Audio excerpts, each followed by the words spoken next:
Hai, kembali lagi di channel Andre Tuan. Hari ini, aku mau update portofolio investasiku.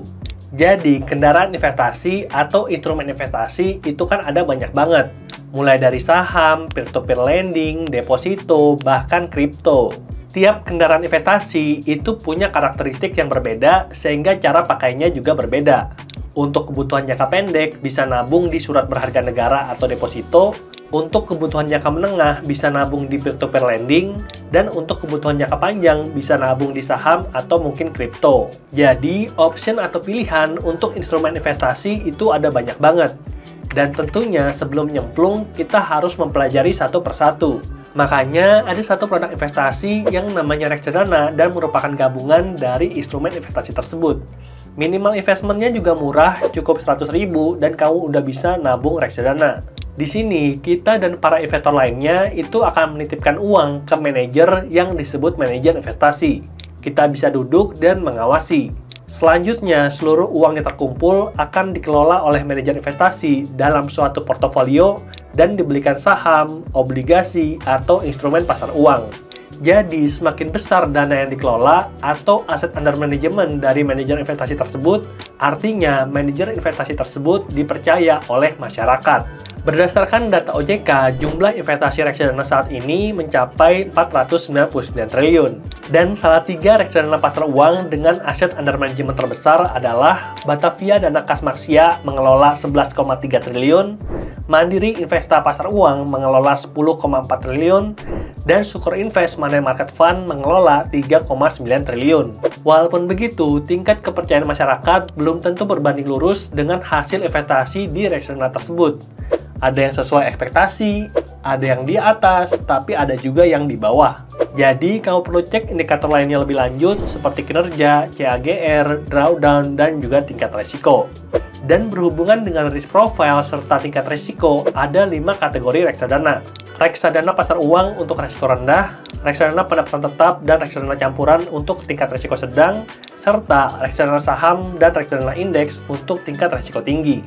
Jadi, kalau kamu merasa bahwa ilmu investasi kamu itu kurang dan kamu tidak ada waktu untuk belajar, bisa jadi reksadana jadi kendaraan yang tepat untuk investasi kamu. Nah, selama kurang lebih 1 tahun terakhir, aku udah nabung reksadana di Digibank by DBS. Nabungnya online pakai aplikasi Digibank. Dan kalau kamu juga tertarik untuk nabung reksadana, hari ini aku akan kasih tutorial nabung reksadana di Digibank by DBS. Layar handphoneku ada di samping sini. Ini adalah tampilan awal dari aplikasi Digibank. Ada banyak banget produknya seperti login, transfer, kris, bayar beli, bahkan sampai pinjaman. Dan pinjaman Digibank KTA aku udah jelasin di video ini, linknya ada di deskripsi. Di mana kita bisa minjem uang sampai 200 juta dan temponya itu 60 bulan. Jadi lumayan banget untuk kebutuhan modal bisnis atau keperluan pribadi. Nah, pada video kali ini kita akan fokus untuk nabung reksadana. Kita klik login, lalu kita masuk ke halaman awal. Selamat datang di Digibank by DBS. Aku punya tabungan 82,1 juta dan investasi reksadana saat ini 8,7 juta. Dan kalau kita pengen nambah portofolio investasi kita, tinggal klik tombol investasi yang ada di bawah. Berikutnya, ada beberapa pilihan produk investasi. Deposito, reksadana, obligasi, dan konversi falas. Kita klik yang reksadana. Dan ini adalah portofolioku. Manulife Dana Kas 2 kelas A ada 7,6 juta. Dan Manulife obligasi negara itu ada 1 juta.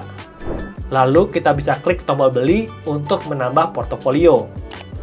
Berikutnya kita cari dari jenis reksadana, dan pada kesempatan ini aku nabung yang pendapatan tetap. Ini artinya itu resikonya menengah dan aku udah nabung yang resiko tinggi di Livin by Mandiri. Portofolionya di sini dan kamu bisa klik videonya ada di kolom deskripsi. Berikutnya di pilihan pertama ada Manulife obligasi negara Indonesia 2 kelas A yang punya total dana kelolaan 2,8 triliun. Di bawahnya ada Esmore yang punya 2,5 triliun. Dan yang nomor 3 ini kebetulan cukup jauh ya. Espring Investment itu 31 miliar. Aku pilih yang paling atas yang merupakan top AUM di pendapatan tetap Karena aku udah bilang tadi, kalau aset under management menunjukkan tingkat kepercayaan yang tinggi dari masyarakat. Walaupun belum tentu kinerjanya sebagus itu. Tapi ya aku milih yang aman-aman aja. Kita klik Manulife. Berikutnya ini adalah kinerja selama beberapa saat. Seperti 1 tahun itu dia untungnya sekitar 5,69%. Di atas bunga deposito yang saat ini berkisar 2-2,5%. Dan kita bisa lihat statistik resiko dan volatiltas. Dan di sini ada 2 indikator yang aku pakai, Sharpe ratio serta alpha. Sharpe ratio adalah rasio yang membandingkan antara hasil investasi reksadana ini dengan investasi bebas risiko seperti deposito atau SBN. Semakin besar itu semakin bagus. Dan angka minus 0,04 itu sebenarnya menunjukkan kalau return dari reksadana ini sebenarnya itu nggak menarik karena kalah dibandingkan deposito atau SBN. Tapi karena alfanya itu juga besar, artinya dia lebih tinggi dan mengalahkan indeks acuan 1,26%, dia berarti perform lebih baik dibandingkan reksadana-reksadana lain. Makanya aku tetap nabung di Manulife ini. Berikutnya, kita geser ke bawah dan kita klik tombol beli. Lalu, kita bisa pilih mau pembelian biasa atau pembelian berkala.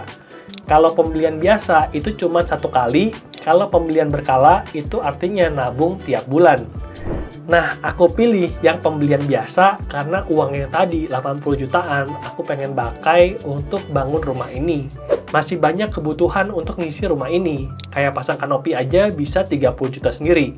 Di depan, di belakang tinggal kali 2, jadi 60 juta. Makanya 80 juta tadi sebenarnya sih sedikit ya, karena nggak kerasa mungkin akan habis dalam 2-3 bulan ke depan. Nah, di sini aku akan masukkan uang yang akan aku tabung yaitu 500.000 dan minimal investasi itu 100.000.